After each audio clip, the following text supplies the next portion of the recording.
we are starting week 3, and we're going to be continuing chapter 1. We're not going to wrap chapter 1 today, but we're going to get close.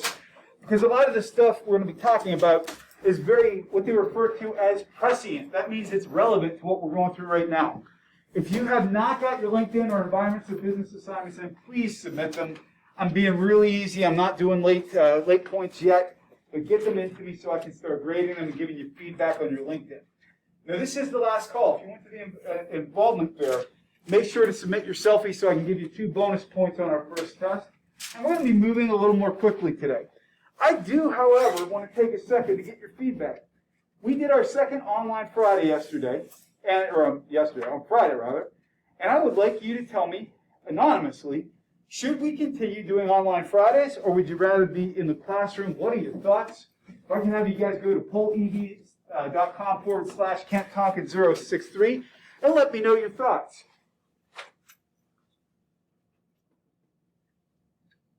We'll give a second for everybody to get a chance to answer that. Because I'm good either way. I'm on campus no matter what.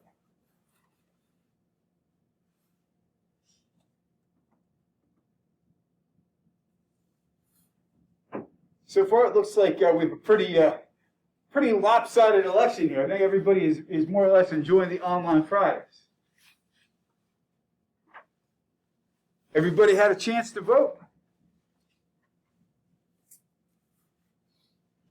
We'll give it just a minute here, guys.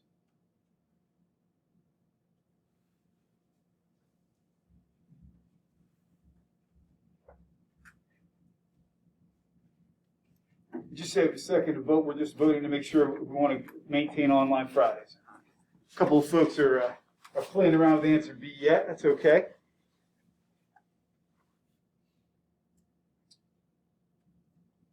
I think it's a pretty lopsided result to this election, guys. We're going to continue with online Fridays, and I'll continuing to check in with you guys.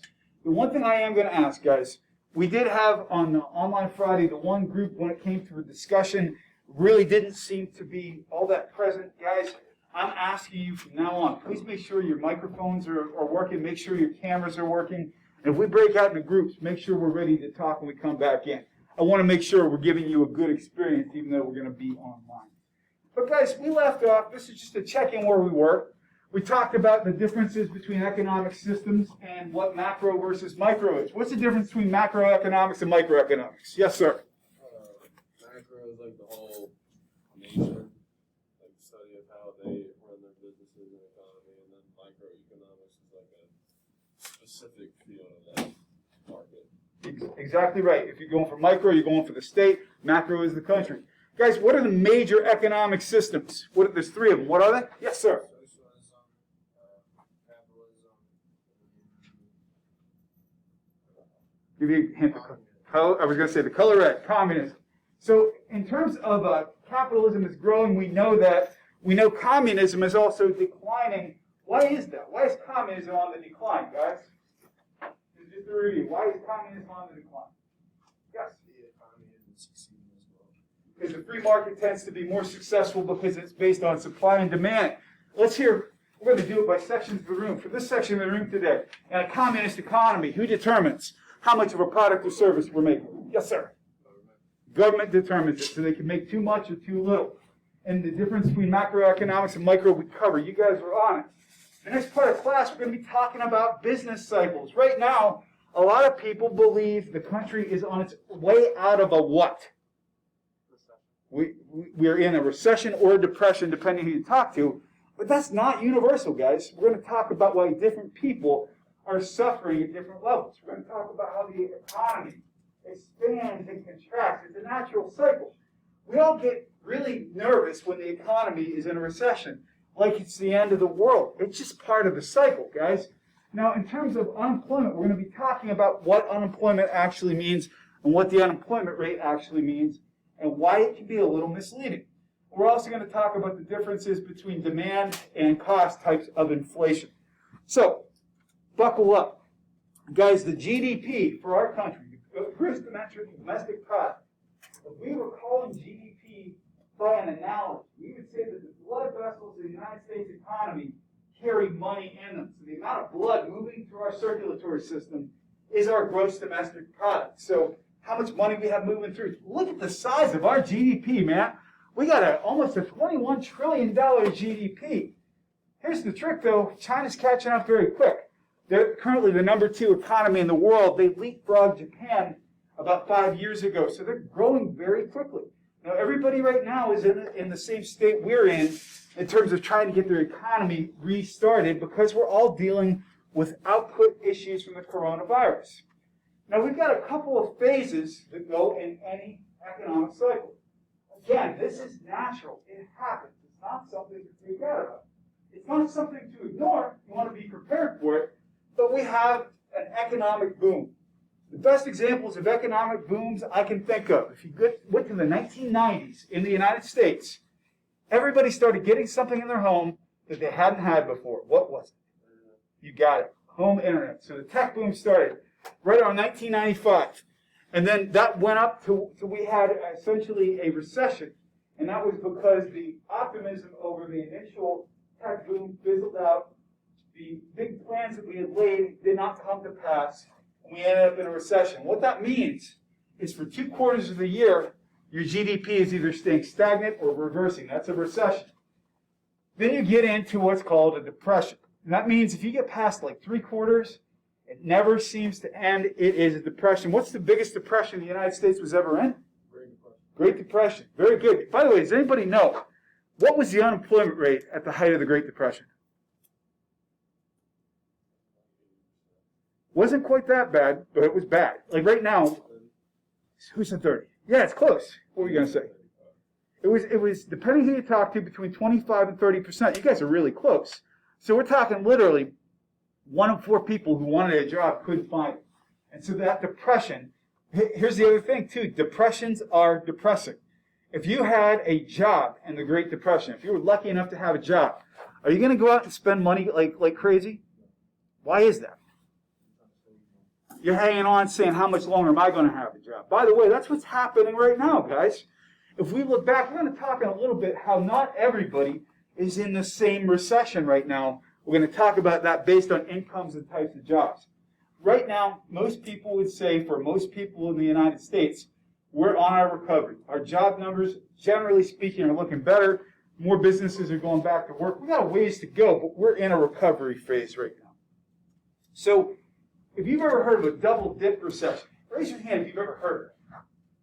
If you've not heard of it, journalists love talking about double dip recessions because, man, it's not good to double dip. You don't double dip a chip. It's disgusting, right? You don't want to stick your chip in somebody else's dip. Well, double dip recessions are also really kind of infuriating too, because what happens is you started working your way out of the recession. Things are starting to look good. Picture it like this.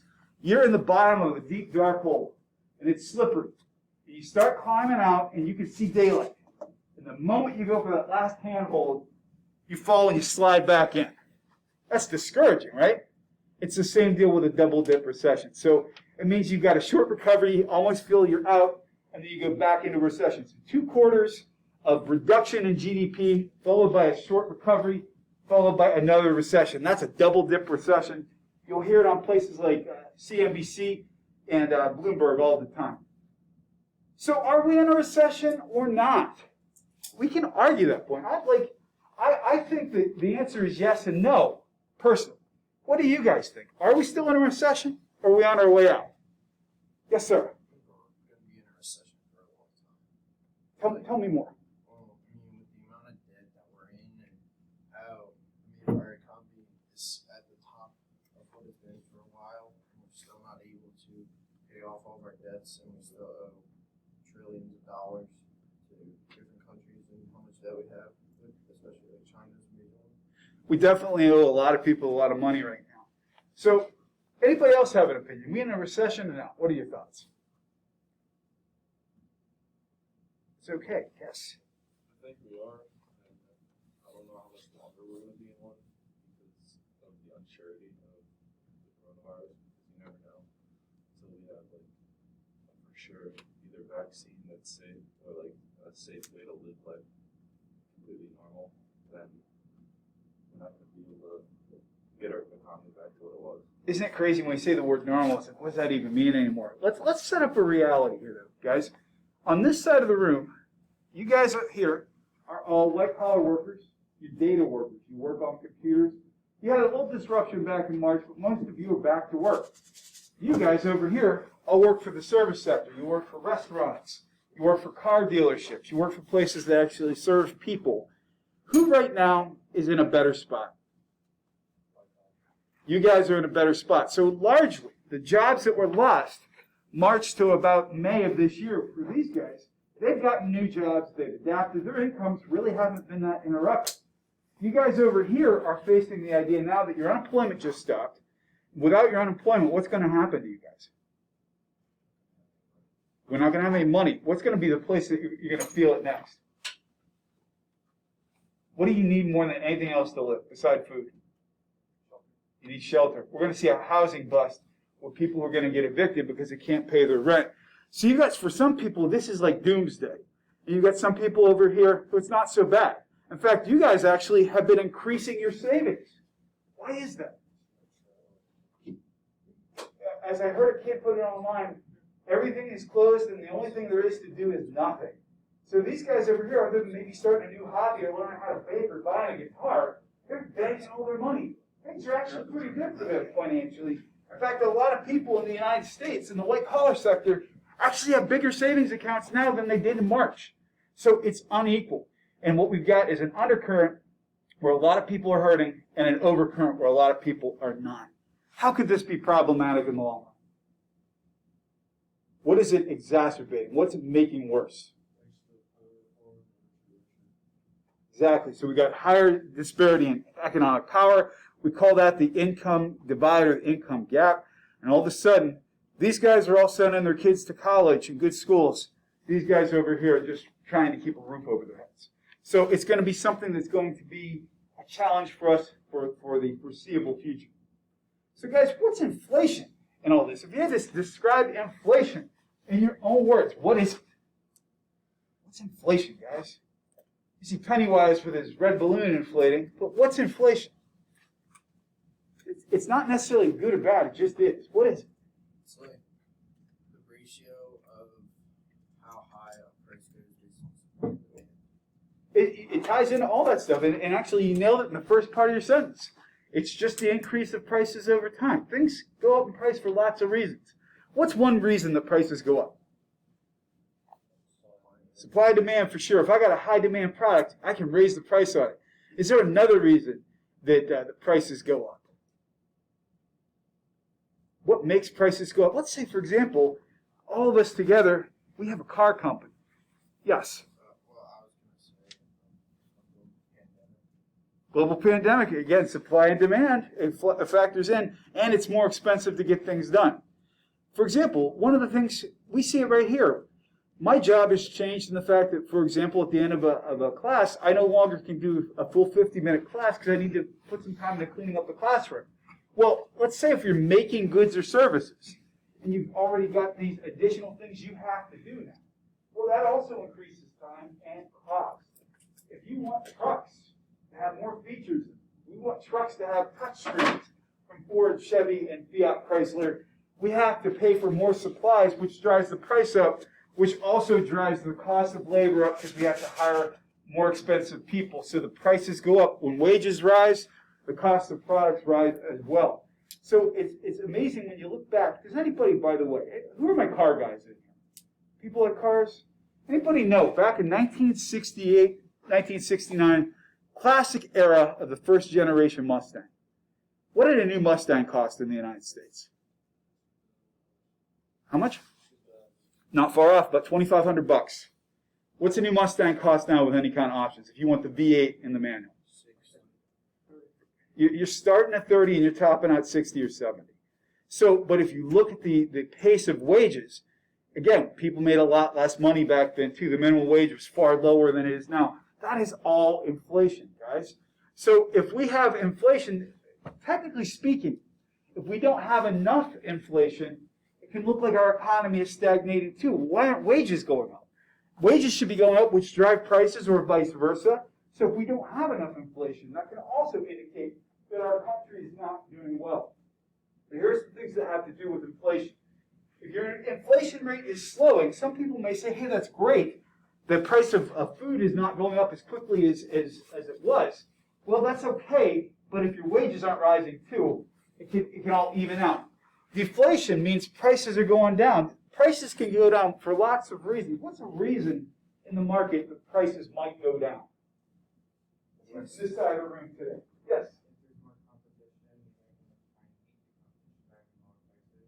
I love that's the best part of capitalism. The customer wins. Is there another reason prices could go down? Yes? I don't know. I just a question like why was gas like $1.60 a gallon during the pandemic? Like where did gas? It's because not as many people were traveling. There's a lot. You ask a really good question, and here's the part of it is the idea that prices are going down because people aren't traveling. Another part is basically supply and demand, which factors into that as well. But here's the other part of it. We also have a global supply glut. Here's what happened. When you have a glut, it means you have too much of something. And this started. Let's look at this, guys. What was the unemployment rate in the United States back in January? It was low, man. Take a guess. It was between 3 and 4%. We essentially refer to it as full employment. That means almost everybody who wants a job can get a job. Well, what are people doing when it's an employee's market? When we have leverage as employees, we can demand higher what? Yeah, so if I'm one employer and I need to hire somebody and you guys have 25 other employers competing for you, you have me over a barrel. I can absolutely know that I'm going to have to pay you more than I would have during a recession. Well, you got that big fat paycheck. Now you can buy that big F-150 or that big Lincoln Navigator that gets 12 miles to the gallon. And it's great because we've been pumping so much oil because people have high demand for it. We have low gas standards in this country in terms of mileage. And at the same time, the OPEC producers, this is a long answer to a short question, could not come to consensus about their own price fixing. It was a perfect storm for cheap gas. And now, with the pandemic and fewer people traveling, now we've got gas prices sort of bottoming out. Here is the danger, guys. When we get over this pandemic, gas prices are going to shoot up for a number of reasons. Demand is one of them. Is there another reason? Yes, sir. I thought it was like illegal raise the price on them, like things are being better. Well, there is price gouging, but that's a tough thing to prove sometimes. For example, if I own a store and I start charging $12 for 2 rolls of toilet paper, you can choose not to buy from me, but it really comes with a lot of politicians are reticent. They do not want to get themselves involved with busting price fixing or whatever unless it's a conspiracy. For example, if John and I both own 2 stores next to each other and we say, hey, we're going to charge $12 for 2 rolls of toilet paper, and we're both going to stick with that, that's a conspiracy. If I choose to charge 12 and he chooses to charge 6 and more people shop from him, he hasn't done anything wrong. So it comes down to how much politicians want to get into the free market. And generally speaking, they want to be as hands-off as they can. Does that make sense? But there's another reason why gas prices are going to shoot up once we recover. Yes? We're going to need to import gas, right? We might. Yeah, we might be importing because we've shut down a lot of our refineries because we don't need them. Yes? We can look at one gas or that oil empire in Saudi Arabia, maybe. That was it was in Iran, actually. Yeah. And we don't get any oil from Iran at this point because we've got an embargo with them for that kind of a product. But even here in this country, because right now we haven't needed as much petroleum, a lot of people who run refineries are saying, go get unemployment, we're going to shut down the refinery for a while. A lot of people in places like Texas are losing their jobs right now because they've got all this capacity and no demand. And so you are going to see the price of gas shoot up when we recover. One other thing to also consider, we have something called stagflation. And that means we've got a contracting economy, but prices are still going up. What's going on there? If we've got the economy's reducing, why are prices going up? Well, yeah, it could be one of these things that we know because the economy is going to hell, for example, in a particular stagflation. There's a limited supply of product that's going to become increasingly valuable as people snatch it up. And that can happen with things like medication, as we learned in the last pandemic, or the one we're still in, toilet paper. By the way, who saw that one coming? Like, if I had to think of all the things people would have had to run on, I would have thought clean water, canned food, toilet paper. What was with that, guys? Anybody know? I've read some psychology about it, but I'm curious, what was the thing? Why were people running for toilet paper? Any thoughts? Yes, sir. I guess you could say people thought they were going to be for a long time. But nobody takes them today. Some of these people were carrying cases of this, but you're right. I mean, what they were reselling it, which I get at one point it was farm. That was the thing to do. It's a weird thing to stockpile. The best description I've said is it's something that gave people a sense of control over something, because at least they know that they would have a clean bottom during the worst parts of the pandemic. I guess they felt they had control over that. But yeah, when I would go to the store and you would have to see signs warning people how many packages of toilet paper they could buy. That was one of the stranger parts for me. Guys, questions so far? You guys are doing a nice job with putting this stuff in context. But I'd like to stop for a second before we get into inflation any further to open up for if anybody has a question or a comment. Yes, sir. North Korea, we were talking about this on Friday. I would say, I still would go, if I had to classify it, I'd call it a monarchy dictatorship, basically, because, I mean, we think about it, the way kings and queens work, they pass power from themselves to their kids, which is essentially what Kim Jong-il did with Kim Jong-un. He passed power on to a guy. And that's not the way communism is supposed to work. Communism is still supposed to be a democratic system. People vote.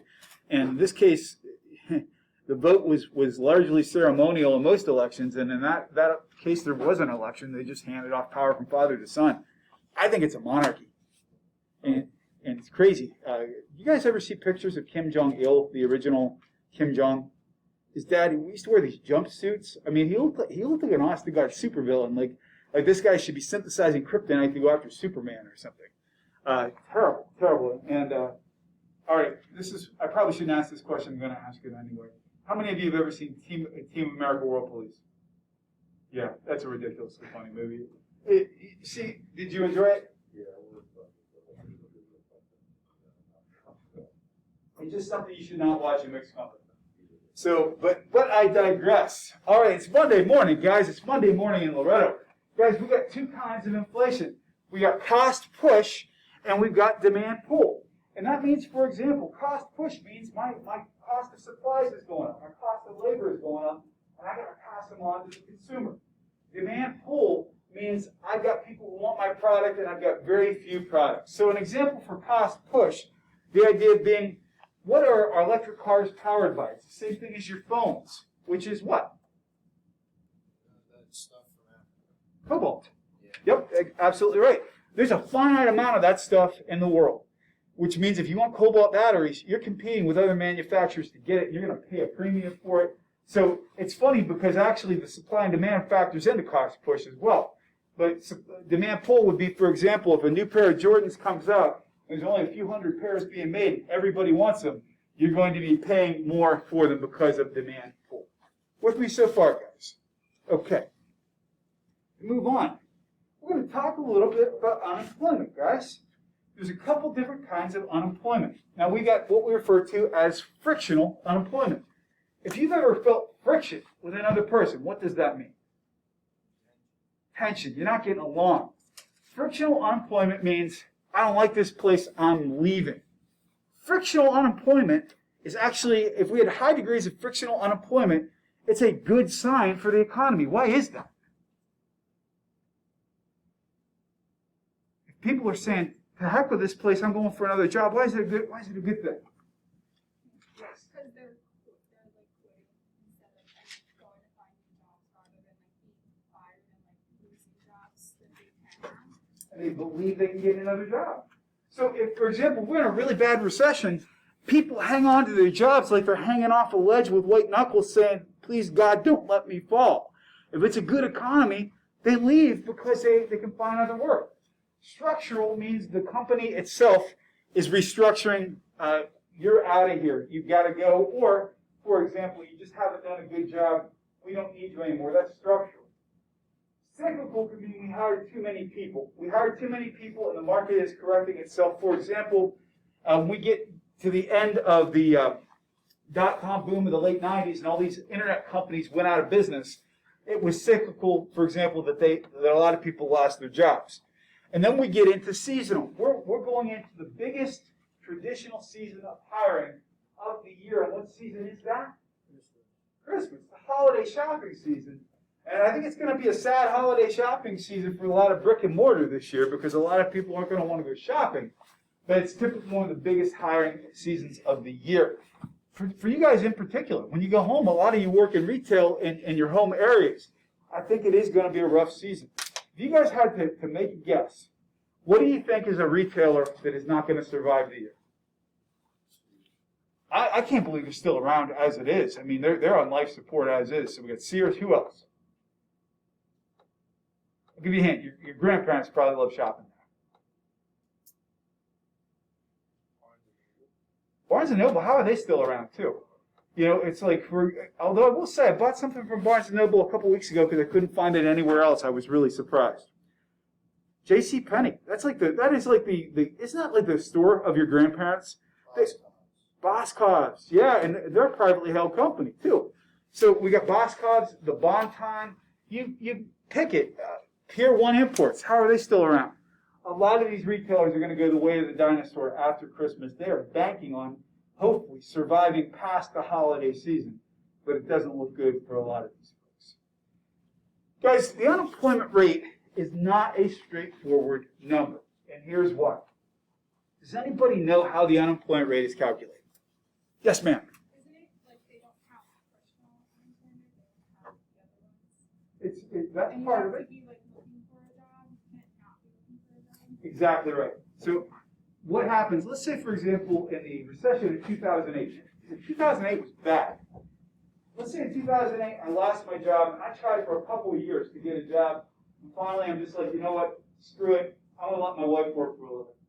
I'm no longer counted in those numbers. So the unemployment rate actually is almost always higher than what we report. Yes? So, like, can people play that system pretty easily? You mean in terms of getting unemployment? Yeah. It's not as easy as it used to be. I mean, in terms of, like, generally speaking, and it depends because it changes in recessions, most states will give you about 6 months. And after that, you can get things like assistance, you can go on welfare, you get food stamps, those sorts of things. But generally speaking, and it varies a little bit state by state, you get about 60 to 70% of your normal income when you're on unemployment. So it's one of those things that's okay in the short term, particularly if you have savings. But when those people start falling off, there's something else that happens here too. Has anybody ever heard of the labor force participation rate? Here's the difference. The unemployment rate measures everybody who's trying to get a job and says, basically, of all the people who are trying to get jobs, what percentage cannot? In January this year, it was 4% of people actively seeking work could not get work. That's freaking fantastic. We get to the labor force participation rate. That means what percentage of the entire population who is eligible to work are actually going to work. And in central Pennsylvania, you can look it up. I might be wrong, but I think the last figures I saw, it was about 85% labor force participation rate. That means there's 15% of the population that is not getting back into the workforce. Here's why that's important. When you get to 3 and 4% unemployment, which we hope we get to again next year, that means we run out of people to hire, and that means that final 15%, those could be people who are retired, it could be people with special needs, it could be people who left the workforce for a number of reasons. Those folks all of a sudden become populations we want to try to pull into the workforce. I'll give you one other example. You guys obviously know I'm part of the Enactus Club. Last semester, we went to FCI Loretto, the federal prison right around the road from us. And we were teaching employment skills to inmates who are going to be released soon because there are a lot of companies now that are interested in hiring inmates because they were running out of people to hire. So that's how it affects all of us. Make sense, guys? All right. I'm passionate about this stuff because I think, for example, there are a lot of people.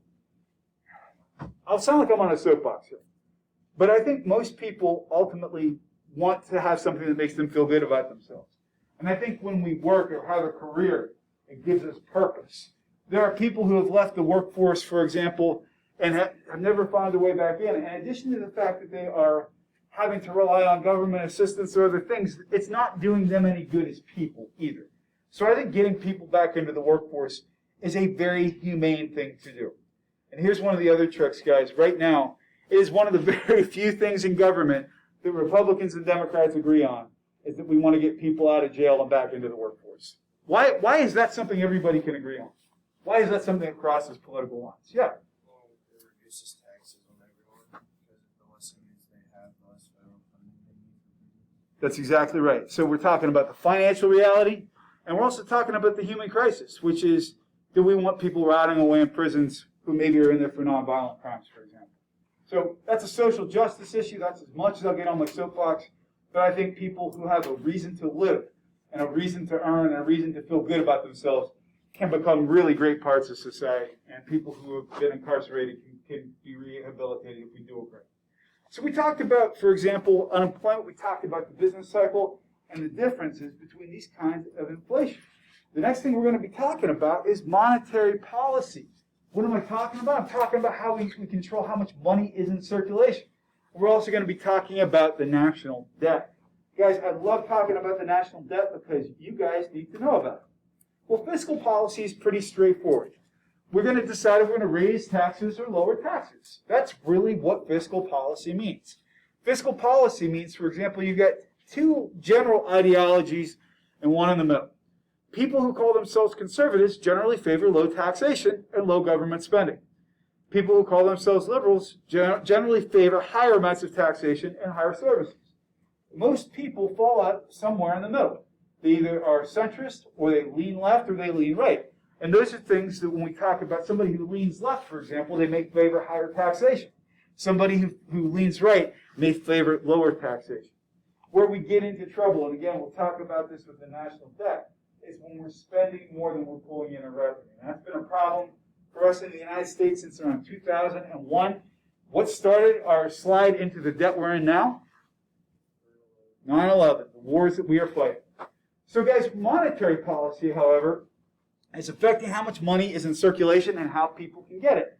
So for example, you talk about the Feds. Why are the Feds right now keeping borrowing rates so low? I know this isn't a finance class. Why are we keeping the rates so low? What are we trying to do? Yeah. Well, and why would we want people to borrow money, by the way? Because that's a great answer.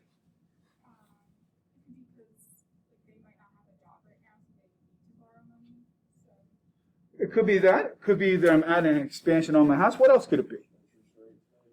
Well, yeah, we're keeping the interest rates low so people will borrow. And one of the reasons, most people don't realize this, a lot of businesses have to borrow money every month to make payroll.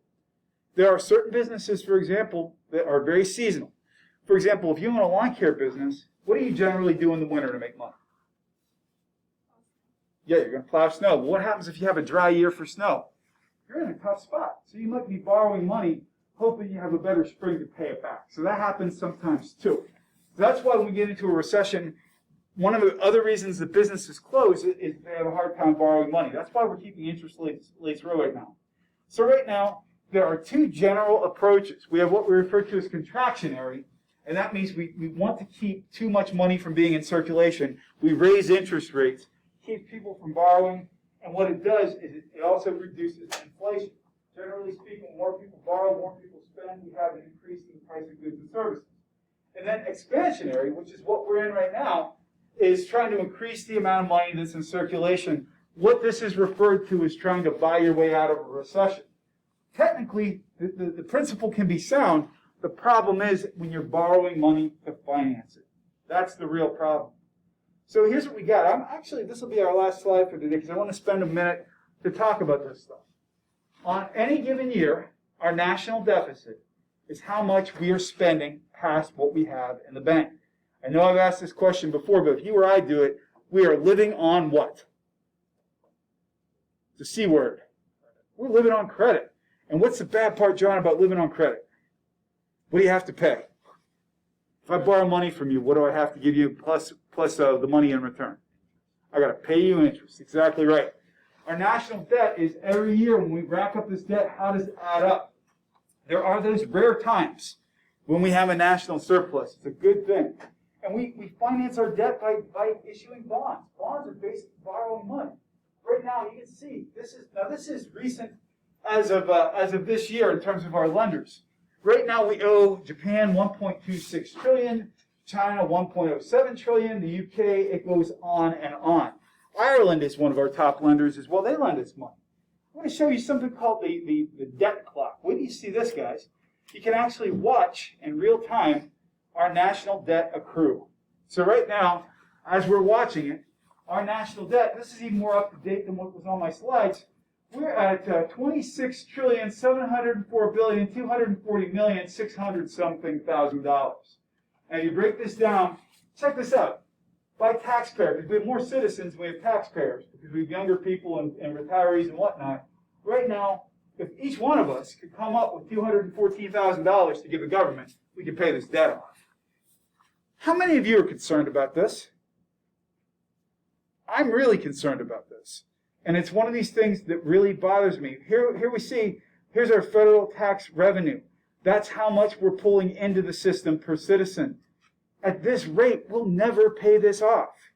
Yes, sir? How many people have come up with that money? If you took that, actually, will somebody Google for me the number of citizens in the United States? Yeah.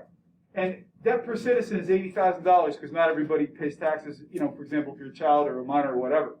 But if you're a taxpayer, the average is about $214,000 per taxpayer.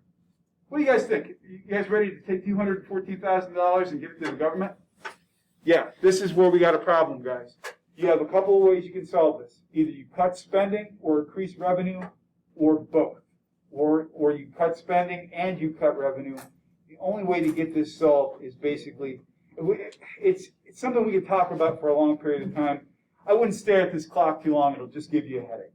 But that is something we should be concerned about. Why should we be concerned about this, guys? I'm concerned about it. Why are you guys concerned about it?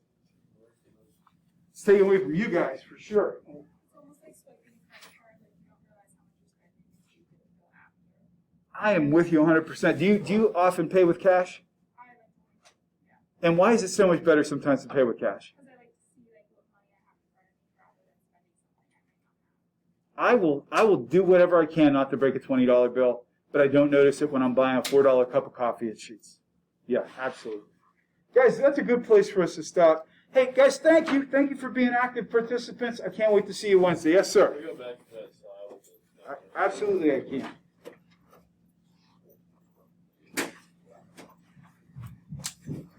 And hey, by the way, guys, the little tour we did today, I don't remember that stuff. Those make great bonus questions. The cadaver lab, by the way, is in Sullivan Hall. I'd remember that. At the bottom right of that screen, it was showing the population and then the actual unemployment and then official unemployment. Yeah. So legit unemployment's at 8%, but like where they're like listed on. When it also varies by age group.